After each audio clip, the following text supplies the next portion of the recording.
Bueno, y lo prometido se cumple, por supuesto. Yo he estado preparando el terreno, le quería tener todo un guiso a la ministra, de acuerdo a los elementos que han entregado ustedes con respecto a sus inquietudes, etcétera, etcétera, porque ya tenemos con nosotros a la ministra vocera de Gobierno, Camila Vallejos, que es un puesto tremendamente importante a nivel de gobierno porque es la que lleva la vocería, o sea, la que comunica todo. Ministra, es un agrado tenerla una vez más. ¿Cómo está usted? Muy bien, muchas gracias por la invitación. Para mí es un placer estar nuevamente aquí en la Radio Pudahuel junto a usted, Pablito. Y alcancé a escuchar algunas de las preguntas. Ya. Sí, Ya. sí. Bueno, de la audiencia. La inquietud, la verdad es que usted ya lo sabe, ¿cierto? Fundamentalmente es la seguridad. Sí. Esto de la delincuencia, lo que pasa en los barrios, el narcotráfico que está totalmente unido a la delincuencia, la sensación de inseguridad de la gente. La verdad es que es algo bien fuerte que se está viviendo. Y la guinda de la torta fue el asesinato de este comisario, que es como uno ve en las películas a veces así de cosas organizadas, pero indudablemente es algo, no se tienen todos los detalles, pero la persona que lo fue directamente a matarlo. Ahora, ¿qué respuesta le podemos dar a la gente con respecto a este tema? Bueno, que hay que fortalecer día a día las capacidades del Estado para poder enfrentar esta arremetida que tenemos del fenómeno delictual.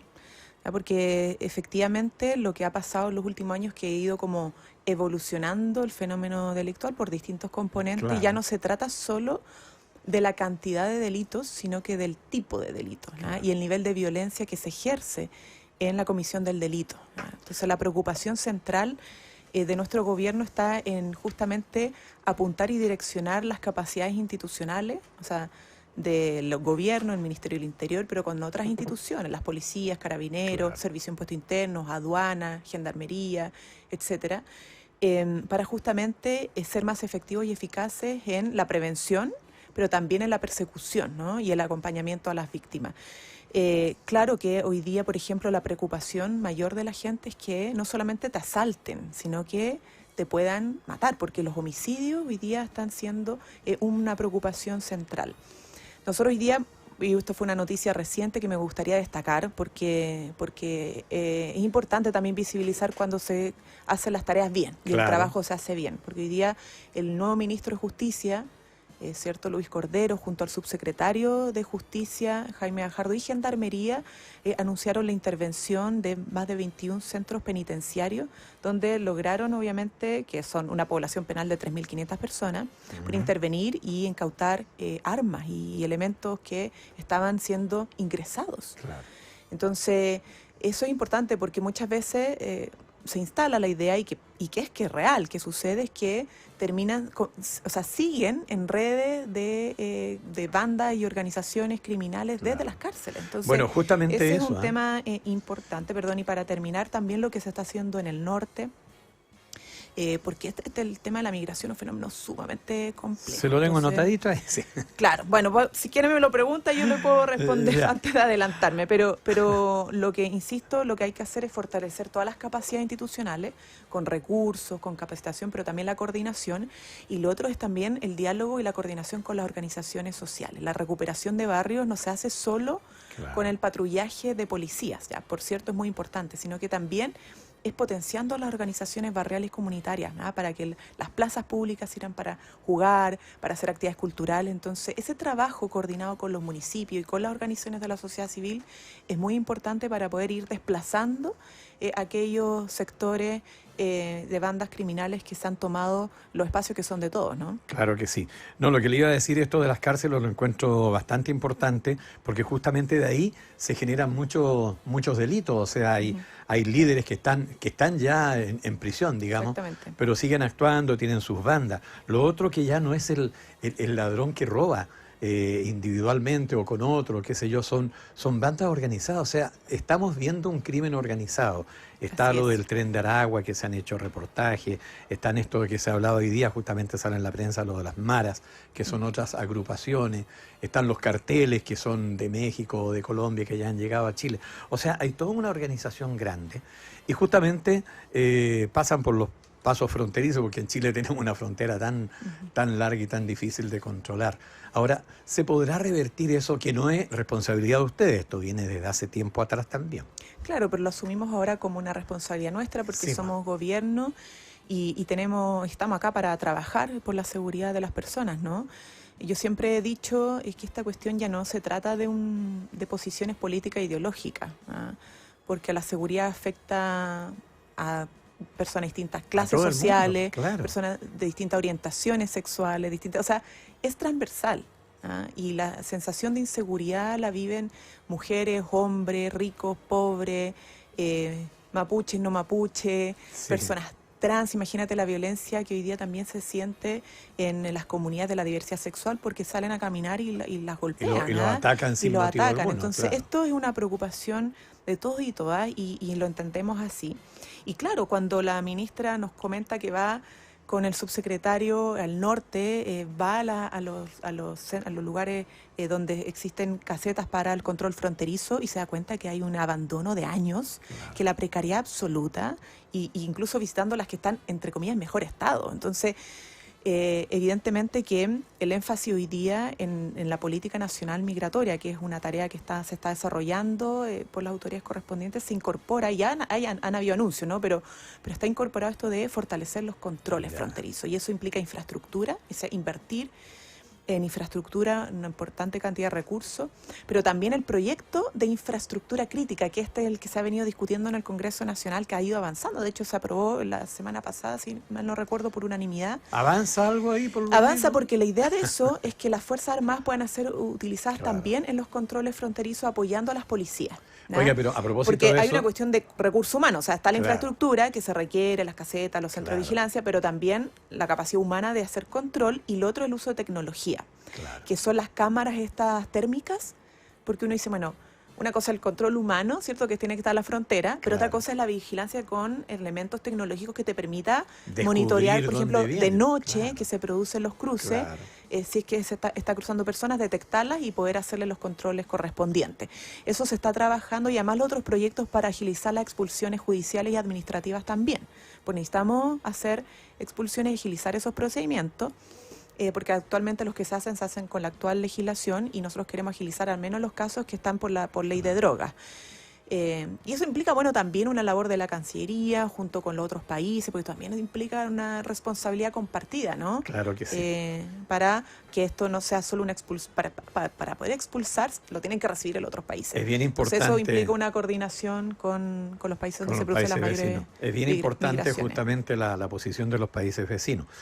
A propósito de eso, hoy día sale en la prensa también que representantes de las Fuerzas Armadas están preocupados por esa nueva responsabilidad, porque dicen hasta dónde vamos a saber que vamos a poder actuar, para que después no haya represalia o castigo o censura de brutalidad, de esto, de lo otro, qué sé yo. Eso hay que delimitarlo bien también, ¿no? Claro, y por eso el proyecto, yo me haría la tranquilidad en esto. Nosotros entendemos perfectamente que cuando el Estado y la ley que se termina aprobando en el Congreso Nacional determina nuevas funciones y nuevas responsabilidades, eso implica hacerlo bien, ¿no? Claro. Que se sepa cuáles son los procedimientos, hasta dónde llega, para que además todos estemos tranquilos, ¿cierto? Claro. Sepamos todos hasta dónde puede actuar la Fuerza Armada, hasta dónde actúa la policía y hasta dónde no. Y eso es un mandato legal que siempre se tiene, obviamente, que respetar. Pero el acompañamiento de las Fuerzas Armadas para los controles es algo que se necesita, y las mismas policías lo requieren, porque si no, no da abasto. No dan abasto, claro. No dan abasto. Ayer me llamaba. Y además porque no es Sí. que, o sea, el personal de la Fuerza Armada puede detener y llevar al control con la policía de investigaciones, ¿cierto? Claro.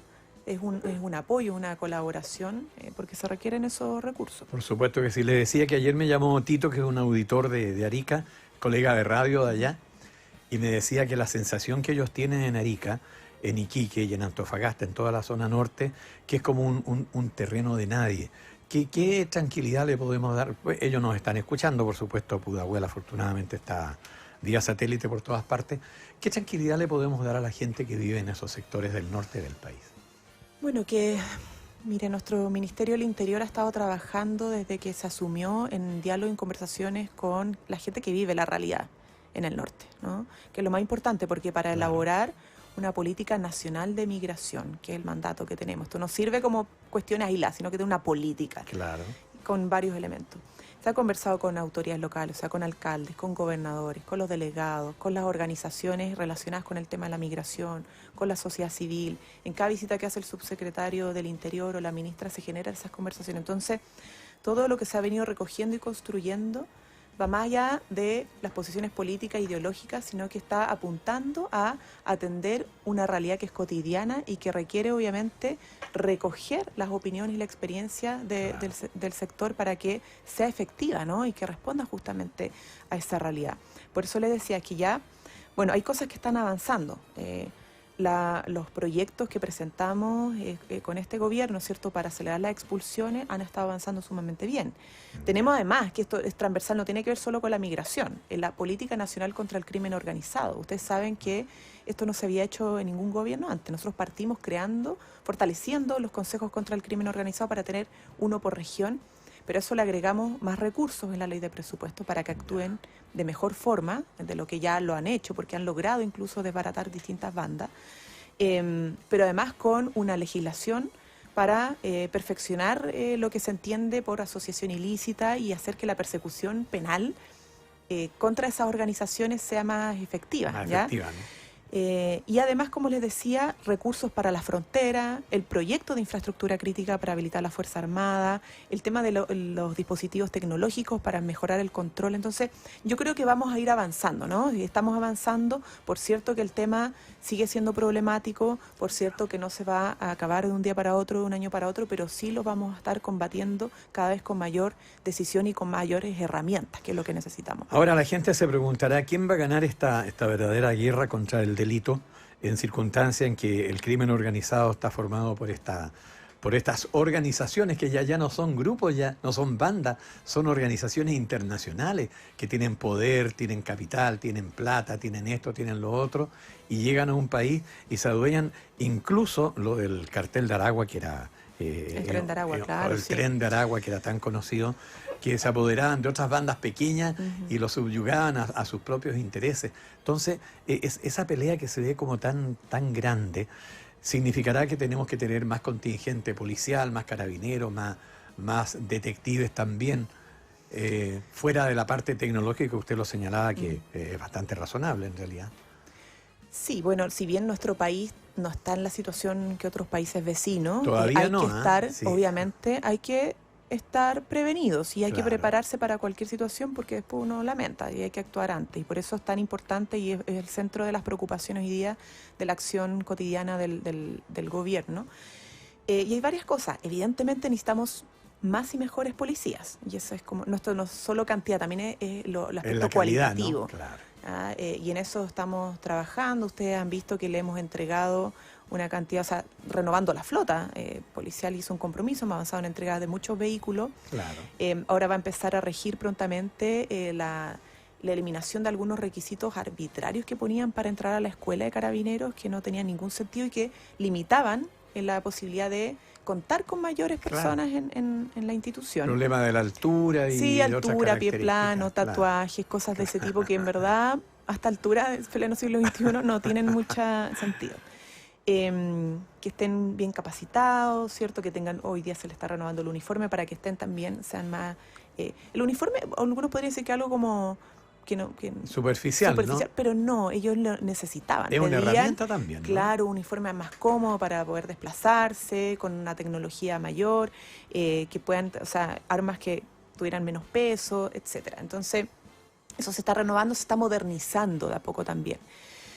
Se requiere entonces más policías, mejores policías con mayores capacidades, con infraestructura, con recursos, con equipamiento, etcétera. Pero también se requiere más coordinación e inteligencia, porque esto, el crimen organizado, hay que perseguir también dónde viene el dinero, ¿ya? Claro. Y a dónde va el dinero, ¿ya? Cómo se organizan, cuáles son las formas de la asociación ilícita. Entonces, a veces no son estructuras que tengan como un solo líder, ¿ya? Y eso, entonces, cómo tipificas la asociación ilícita también es importante para entender cómo persigues la responsabilidad y hacia dónde llegas. Por eso hablaba yo de la ley contra el crimen organizado, que apunta un poco a actualizarnos en esa dimensión. Y a quien tiene Pero la madeja en sus manos. Claro, y los consejos contra el crimen organizado, ¿por qué son tan importantes? Porque yo les mencionaba, por ejemplo, que está aduana, Servicio de Impuesto Interno, la unidad financiera. Claro. O sea, ya involucramos otras capacidades y otras inteligencias y otros recursos en la comprensión del fenómeno delictual, pero también en cómo llegar hasta los responsables.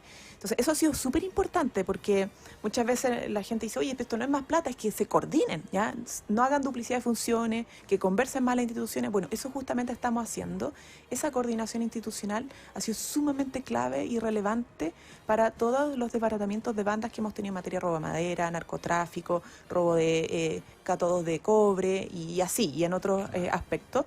Pero claro, estos son los primeros pasos y esperamos que este año tengamos mejores resultados también producto de el aumento de la ley de presupuesto, ¿cierto?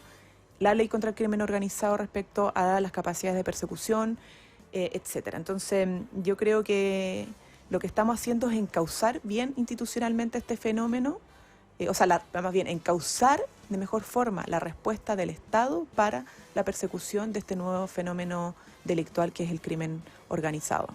Y frente a todo este asunto de la delincuencia, el desamparo que siente la gente, lo que ha aumentado, etcétera, etcétera, surgió esto de los indultos como en un momento bien precario. ¿Cómo están enfrentando ustedes esta situación? Porque ha surgido, bueno, está la chuchoca política de por medio, ¿cierto? Que los atacan por acá, por allá. Pero es que es una cosa así. Es parte de lo que... Claro, y... ¿se podrá volver atrás? ¿Tranquilizaría de alguna manera la situación? ¿Le daría más seguridad a la gente? ¿O eso es imposible revertirlo? ¿Y qué importancia tiene eso frente a toda la sensación de la gente? ¿O es simplemente una discusión política de un sector con otro sector? Bueno, evidentemente hay una discusión que es en el plano netamente político, ¿no? Cada vez que en nuestro país un presidente o presidenta procede a indultos, hay crítica eso es de la bueno oposición. decirlo, ¿eh? No es solamente mérito de un solo presidente o del presidente actual. Esto viene de toda la historia del país, en realidad, ¿no? Sí, claro, y en los gobiernos democráticos, todos, absolutamente todos los presidentes y presidentas procedieron a hacer indultos. Claro. Se indultaron, por ejemplo, a los que estaban presos en las cárceles de Punta Peuco, que estaban condenados por crímenes de lesa humanidad, tortura, desaparición forzosa, etcétera. Por razones humanitarias, se les dijo, esa era la justificación. Claro. En otros casos, por razones sanitarias, se indultaron a miles de personas que tenían, que eran delincuentes con antecedentes penales o incluso reincidentes producto del tema de pandemia. Han habido distintos momentos, distintas razones para indultar a los que han realizado los presidentes de la República y eso siempre ha generado un debate político. Claro. Se presentan incluso propuestas para eliminar los indultos, etcétera. O sea, han sido controvertidos. Quizás este ha estado mucho más mediatizado que los anteriores. Por todo lo que está pasando. Sí, ha estado mucho más mediatizado que los anteriores. Se mide incluso en las encuestas, etcétera, producto de esa mediatización. Pero claro, ha sido un momento difícil. Ustedes saben que el presidente, después de proceder con los indultos, señaló que hubo una desprolijidad en la ejecución de su decisión política, defiende obviamente su decisión política, Claro. Había sido algo que estaba plenamente más avisado desde antes, y se pagaron obviamente las consecuencias políticas de esa desprolijidad. Ahora, toda esta discusión, Pablo, es que está en sede jurídica, porque la oposición recurrió a la Contraloría General de la República, eso es sede administrativa, Claro. pero también al Tribunal Constitucional. Y ahí va a haber que esperar decisiones. Y por lo tanto, nosotros la verdad es que más no podemos señalar, esto está, insisto, en una discusión meramente jurídica, este caso más ya lo lleva el ministro de Justicia, el nuevo, el ministro Cordero, que es un gran ministro, además, Sí. una persona bien reconocida, con amplia trayectoria, y esperando obviamente las solicitudes, los requerimientos, aquello. De todas formas, y en esto obviamente pensamos todos lo mismo, es que no hay ningún elemento que diga relación de que aquí hay una ilegalidad, en La decisión. en la decisión. Y eso es una opinión compartida en todo el gobierno y ratificada además por el ministro de Justicia. Claro que sí. Y el Ya, tema es que en el propósito- Tribunal Constitucional, además, lo que se abre es una discusión como de la validez de los indultos presidenciales delegados firmas de los ministros de Justicia. Y eso es una discusión que, claro, es más bien política que jurídica, para nuestro entender, en la presentación en el Tribunal Constitucional, pero abre todo hacia atrás, ¿no? Y eso es algo que, claro, el ministro ha puesto sobre la mesa como una prevención, como esto no es un cuestionamiento solo a estos indultos, sino que puede abrir una discusión sobre toda la historia, ¿no? Claro, de los indultados de los gobiernos anteriores. Claro que Entonces, sí. Oiga, y frente a eso, la complejidad del tema. Esta mesa de diálogo que era tan esperada para que todos los sectores se pusieran de acuerdo, no importa la ideología, lo que representan de los partidos, qué sé yo, y lamentablemente se chispoteó, como decía el Chavo del Ocho. Sí, fue súper lamentable eso, porque más allá de las diferencias políticas que se puedan tener sobre el tema de los indultos, la idea es que la gente no pagara los costos y las consecuencias de no avanzar en materia de seguridad producto de esa diferencia. Claro. Entonces a veces se malentienden estas cosas, como por dar un golpe al gobierno, por generar una crítica al gobierno, claro, se pone en riesgo la posibilidad de avanzar en políticas públicas para mejorar la persecución, ¿cierto?, de la delincuencia, del crimen organizado y de todas las cosas que hay que hacer, porque esto no es solamente el crimen organizado, también se trata, por ejemplo, de actualizar todo lo que tiene que ver con el apoyo a las víctimas. Ahí tenemos temas pendientes también en nuestro país. O sea, hay las corporaciones de asistencia judicial, etcétera, pero necesitamos mejorar mucho más la institucionalidad en eso, y es parte de las discusiones de la mesa transversal, o sea, de este compromiso transversal por la seguridad que se vio interrumpido por la salida de miembros de la oposición. Ahora, la ministra del Interior fue el día de ayer mismo que hizo nuevamente un llamado a sumarse para reactivar esto, y lo que sí para nosotros es muy clave es que antes de las vacaciones o el receso legislativo este compromiso esté sellado, firmado con los que quieran estar. Ahora, porque sería muy, como creo yo, incomprensible por parte de la ciudadanía que se inicie el receso legislativo sin haber resuelto este tema que es una prioridad ciudadana. Y que dependiente. No, lo que yo le iba a decir, si es tremendamente importante la mesa de diálogo, o igual el gobierno, el ejecutivo puede tomar determinaciones sin tener esa parte. O sea, nosotros podemos, pero obviamente que es mucho mejor y más fácil contar con el apoyo del Parlamento, porque nosotros como gobierno no tenemos mayoría parlamentaria. Claro.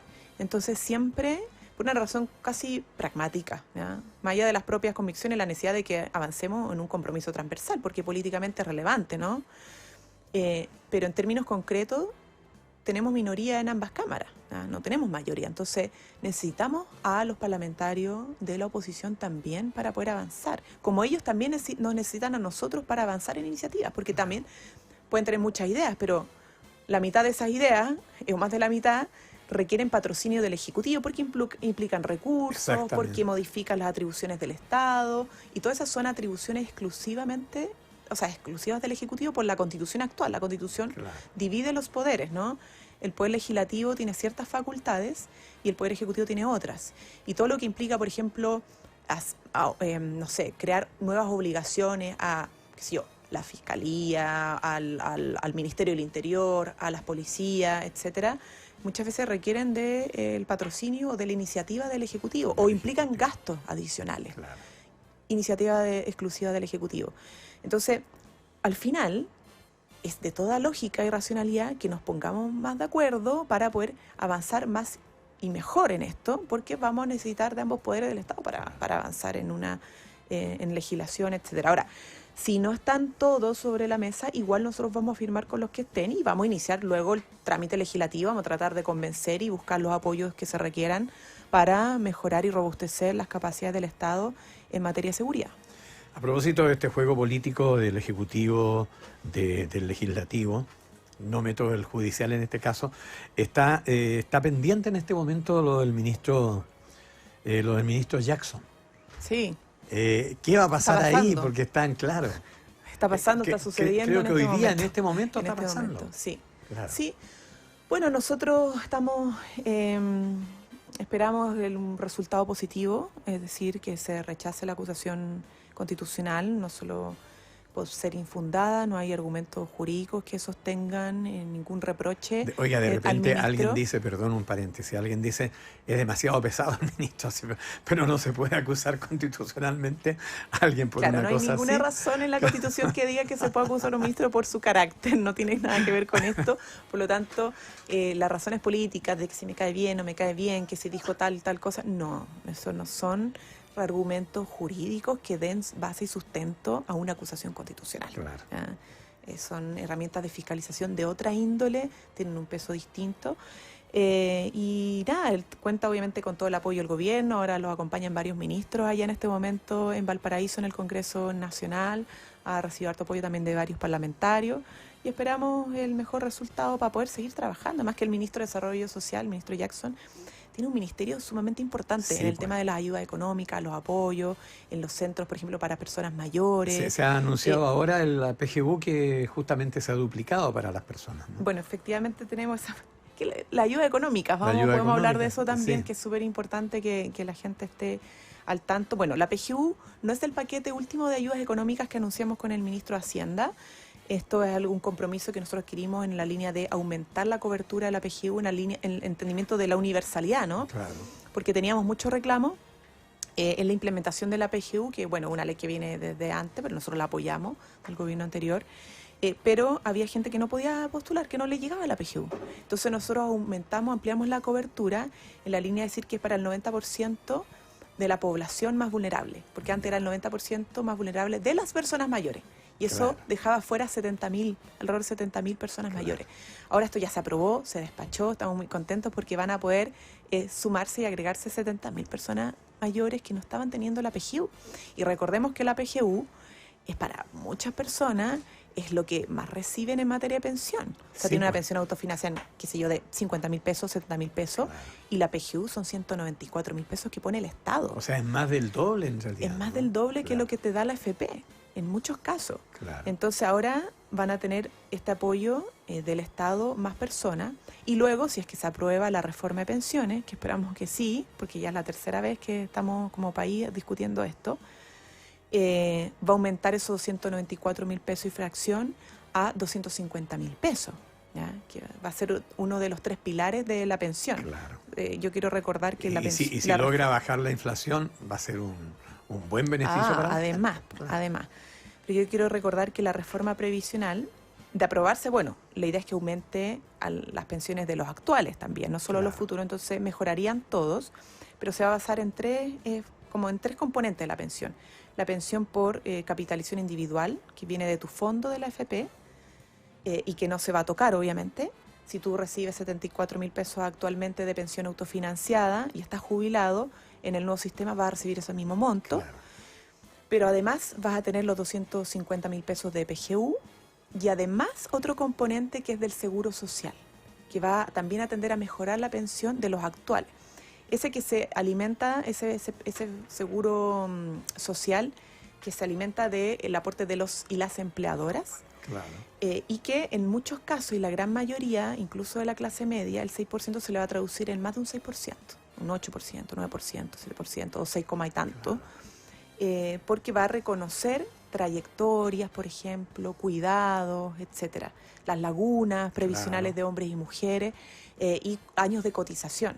Entonces, ese seguro social viene a reconocer esfuerzo individual, trabajos no remunerados que muchas veces hicieron y que generaron efectos de lagunas previsionales, etcétera. Entonces, bueno, esa es otra discusión, una de las reformas más importantes de nuestro gobierno, que esperamos que tenga una buena acogida en la votación de los parlamentarios, porque esto no está pensado solo en terminar con la AFP, es que se mejoren las pensiones de nuestro país y que mejoren las pensiones de todos y todas.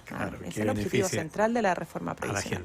Son tantas las preguntas, ministra, y lamentablemente el tiempo se nos acaba. Usted tiene otros compromisos también. Pero, bono marzo aumenta si se aprueba. Y también falta la aprobación de aquello, ¿no? Del bono marzo. Están ingresados todos los proyectos de ley involucrados en el paquete de ayudas económicas que se anunciaron. Una de esas es el aumento a 120.000 pesos del bono marzo. Son 3 millones de personas, 1,5 millones de familias más o menos. Y de aprobarse, aumentaría, bueno, se paga el actual, como siempre en marzo, pero el adicional, el 50% adicional, una vez que esté aprobado, que esperamos que sea ahora ya. Me parece. Que el Congreso le ponga bueno a la aprobación desde el punto de vista humano, ¿Cómo era la pingüina cuando era chiquitita? ¿Cómo es a nivel familiar? ¿Qué ha pasado en este año en que la pingüina se transforma en ministra? ¿Cómo ha seguido todo este proceso tan importante como ser humano, ¿no? Bueno, yo, como era en el colegio, más bien tímida. ¿Tímida? Sí, yo era súper tímida. Mira. Ya. Tengo alguna anécdota que puedo contar de esa timidez. A ver, cuéntela. No, bueno, pero esto era cuando era más chica, ¿no? Mis papás, yo vivía en Las Torres, Macul. Ah, ya. Y, por ejemplo, fin de semana, si venían amigos de mis papás a conversar, qué sé yo, en el día, yo me escondía porque me gustaba como observar a la gente, observar a los adultos que hacían. Entonces yo lo que hacía en el patio, me iba a esconder detrás de un arbusto para observar, ¿no? Porque más que socializar, yo quería ahí como mirar qué estaba pasando. Y yo juraba que nadie me veía. Pero después, con el paso de los años, mi mamá me muestra una foto donde aparecía yo escondida detrás de un arbusto que era como un palito con 3 hojitas y me veía ahí agachadita mirando, jurando que nadie me observaba a mí, solo yo observaba al resto del mundo y evidentemente no era así, cosas así, pero yo siempre fui bien tímida y claro, en la universidad me tocó, porque igual fue una decisión mía estudiar en la universidad, pero también quería aportar más allá del estudio, ¿no? Más allá de sacar un título, para mí la universidad era un espacio colectivo donde podíamos organizarnos, aportar a la sociedad y ahí empecé a buscar organización política y decidí entrar a militar y eso me llevó luego a que me pidieran ser candidata porque estábamos en un proceso bien activo en la facultad y bueno, y así fueron dando cosas, pasaron los años y estoy donde estoy, como que siento que pasó todo muy rápido. ¿Está contenta lo que está haciendo en este momento? A mí en general me pone muy contenta hacer lo que creo que es correcto hacer. Eso es en general siempre una satisfacción personal, como más allá de las dificultades y las adversidades, como decía mi papá, nosotros somos hijas del rigor y que los derechos y la justicia no es algo que se da así por nada, no cae del cielo, hay que siempre pelearlo, hay que conquistarlo y para lograr eso uno requiere estar en proyectos que son colectivos, no meramente individuales. Y qué más colectivos que ser parte de este gobierno que tiene una tarea, que tiene una convicción, que efectivamente hemos tenido dificultades, que efectivamente hemos cometido algunos errores, hemos metido algunas cosas en la pata, pero al final vamos para adelante avanzando, enfrentando todo el momento que nos ha tocado vivir por producto de la inflación, post-pandemia, guerra, Rusia contra Ucrania que ha impactado efectivamente aquí también, la delincuencia, etcétera, pero tenemos compromisos que son importantes, como decía, la reforma previsional. Yo recuerdo que me he encontrado, de hecho, con gente siendo ministra que marchamos juntas, o sea, personas mayores en la marcha de los bastones o en el movimiento estudiantil, y me dicen, bueno, nosotros marchamos juntas, Camilita, me dicen, por mejorar la educación y mejorar las pensiones en nuestro país, y ahora que podamos nosotros empujar una reforma previsional tan buena, creo yo, como la que estamos empujando, y que se pueda aprobar, es un desafío sumamente importante. Luego va a venir las 40 horas que esperamos que tenga avance ahora en enero y que pueda ser despachada entre marzo y abril, las 40 horas, que también es una pelea que venimos dando hace tiempo. O los temas de salud también. Bueno, una ministra más que tenemos muy capaz, usted la conoce bien, porque ahí los desafíos en materia de las listas de espera, ¿cierto?, de la productividad, de que aumentemos la capacidad de atención de la gente por sus enfermedades, también son cosas que son difíciles, pero son bonitas de poder lograr y hacer. Así que sí, en ese sentido yo me siento muy contenta de estar aportando con todo lo que puedo aportar a un proyecto que es colectivo y que al final va a lograr, ¿cierto?, mejorar la calidad de vida de nuestros compatriotas, particularmente en pensiones y en salud. En cuanto a la evaluación, usted ha sido muy bien evaluada como ministra. Está como en la cabeza de los mejores evaluados. El presidente no tan así. Esto importa mucho las encuestas, la popularidad que tiene uno, que tiene otro, que tiene el gobierno en general. Bueno, las encuestas, me ha tocado observar encuestas desde que soy dirigente estudiantil, van y vienen, suben, bajan, uno está arriba, después está abajo, como que al final son insumos importantes y uno va como mirando mira, está más crítica la opinión acá, está menos crítica por acá, las edades, los públicos, etcétera, pero yo creo que una de las peores cosas que uno le puede pasar en la política es direccionar tu quehacer en función de las eso, encuestas. claro. No puedes subeditarlo, porque puede ir como una veleta también. Como, Claro. Hoy día sí, mañana no. Hoy día sí, mañana no, Claro. y zigzagueando. Entonces yo creo que hay que siempre medirse uno en función de eso y valorar cuando existe una alta aprobación, decir, chuta, ahora no tengo una buena aprobación, ¿por qué será? Y analizarlo, etcétera. Pero al final uno tiene que tener claro hacia dónde va, ¿no? Y ser coherente y consecuente Claro. con esa dirección, sin ser una persona que soberbia, ¿no? Como dicen aquí. No, siempre dialogando y escuchando y mejorando, pero con objetivos también y principios claros en la vida. Y creo que eso al final para mí siempre es lo más importante, porque si no te puedes perder. O se te sube el humo a la cabeza, o después te puedes incluso, qué sé yo, cambiar mucho tu actuar por la desaprobación, ¿no? Claro. Y ceder en principios que son fundamentales. O por la vanidad también. Claro. ¿Una canción para dedicársela a usted o usted se la quiere dedicar a alguien? Una dedicación mutua. Ya. Sí, la otra vez también pedí una de plumas, pero esta es especial porque es una canción que me dedicó mi compañero, mi amigo, mi amor, es Abel, Sí. y que la sacó Plumas y que es Lo Nuestro. Es muy Ya. bonita. Ah, ya, pues. Sí. Claudio, ¿la así que- tendrás por ahí o no? Sí. La vamos a buscar. Lo Nuestro se llama, ¿no? Lo Nuestro. Lo Es Nuestro. una cortita, pero maravillosamente intensa Ah, canción. la tenemos ahí. Ministra, 1.000.000 de gracias por su visita. La verdad que quedan temas pendientes, haber hecho un balance del primer año, que ya estamos terminando del gobierno, en fin, y todas las cosas que le preocupan a la gente. Pero que todos los proyectos salgan adelante porque lo importante es que la gente se beneficie. Sí, sí. Y muy atentos todos los vecinos y vecinas de las comunas que llamaron y de todas las del país a los proyectos que estamos financiando desde la Subsecretaría de Desarrollo Regional, la famosa SUBDERE, Claro. en conjunto con los municipios para la recuperación de barrios, la iluminación, las calles, las plazas, porque también un componente importante de la seguridad es esa infraestructura. Que nuestras plazas estén más bonitas, que nuestras calles estén más iluminadas, que nuestras veredas estén pavimentadas, ¿cierto?